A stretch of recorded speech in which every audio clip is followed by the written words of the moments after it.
તો અત્યારે મંદિરના દર્શન થઈ ગયા છે અને અમે હવે નીકળીએ છીએ મંદિરેથી. ગંગેશ્વર મંદિર પાછળ આ ડેમ આવેલો છે. ખૂબ જ મોટો ડેમ છે અને ઊંડો પણ છે. તમે ઝરણાનો વહેણ સાંભળી શકો છો અવાજ. હર હર મહાદેવ. કેમ છો બધા? મજામાં જશો તો આપણા વિડીયો જોતા હોય મજામાં જ હોય. તે અત્યારે ગુડ મોર્નિંગ થઈ ગયું છે. આખું વાતાવરણ જોવો તમે. તો આપણી સાથે અમારા ભાઈ કિશનભાઈ છે. કેમ છે કિશનભાઈ? મજા હો ભાઈ. ચિરાગભાઈ કેમ છે? મજામાં? આપણે મજામાં જોઈએ. તો અત્યારે અમે જઈએ છીએ એક સ્થળ પર. તો અત્યારે અમે ટીવીએસ રાઇડર ગાડી લઈને જાવી છે. તો કિશનભાઈ હાલો આકો.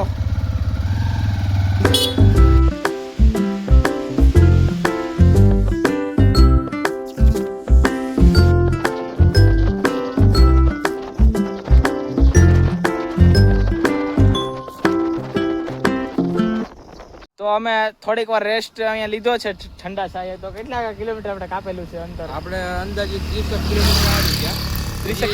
30 કિલોમીટર જે કાપેલું છે ને હજી 30 કિલોમીટર કાપવાનું છે. તો કેવી સફર રહી તમારા ચિરાગભાઈ? થોડી સારી રહી છે પણ થાકી ગયા. થાક તો લાગે ભાઈ. ગાડી એવી છે ને થાક લાગે જ છે. કાંઈ નહીં, ચાલો આગળ વ્લોગમાં તમે બન્યા રહેજો.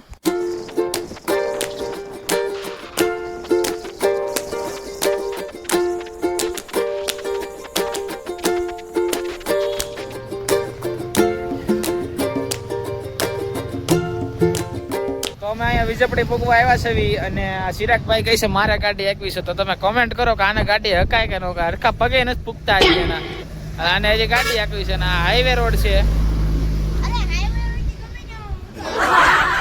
આ વિજયપડી હાઈવે રોડ છે. અમે અહીંયા જગુર વડલા નીચે ઉભા છે મોરો ખાવા માટે. કિશનભાઈ કેટલી ગાડી હાકી તમે અત્યારે? આપણે 25-30 કિલોમીટર ગાડી હાકી. પાછી પેલા 30 હાકી હતી, પાછી 60. હવે 20-25 જેવું હજી હાંકવાનું છે. અને અમારા ચિરાગભાઈ કહે છે થાક લાગી ગયો છે આ 3 સવારીમાં. આમાં પાછા હમાવી નહીં ને 3 જણા, એટલે થોડોક કોરો ખાઈ લઈ મેં કીધું. પેટ્રોલ પંપ છે કે અને થોડું પેટ્રોલ નાખવાનું હતું ગાડીમાં. એટલે અહીંયા અમે પેટ્રોલ પંપ છે અહીંયા આગળ.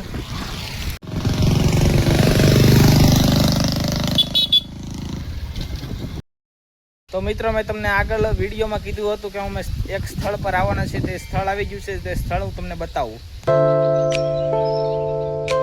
મિત્રો અમે ધારનાથ મહાદેવ મંદિરે આવ્યા છીએ અત્યારે.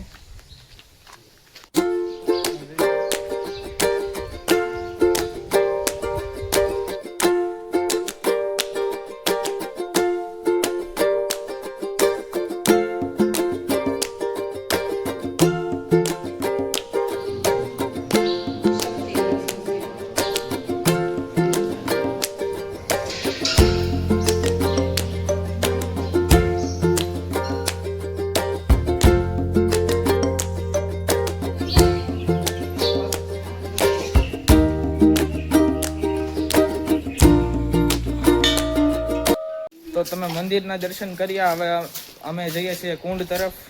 તો આ કુંડનો રસ્તો છે. તમે વિડીયોમાં બન્યા રહેજો છેલ્લે સુધી.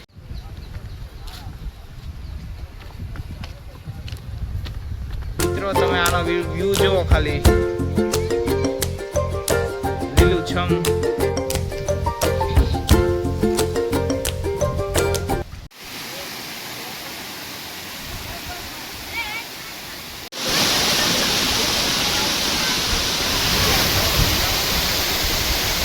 ગંગેશ્વર મંદિર પાછળ આ ડેમ આવેલો છે.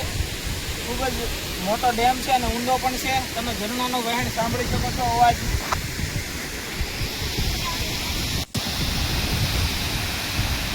અને ઘણા બધા પથ્થરો પણ છે અહીંયા. ખૂબ જ વિશાળ મોટો ડેમ છે અહીંયા.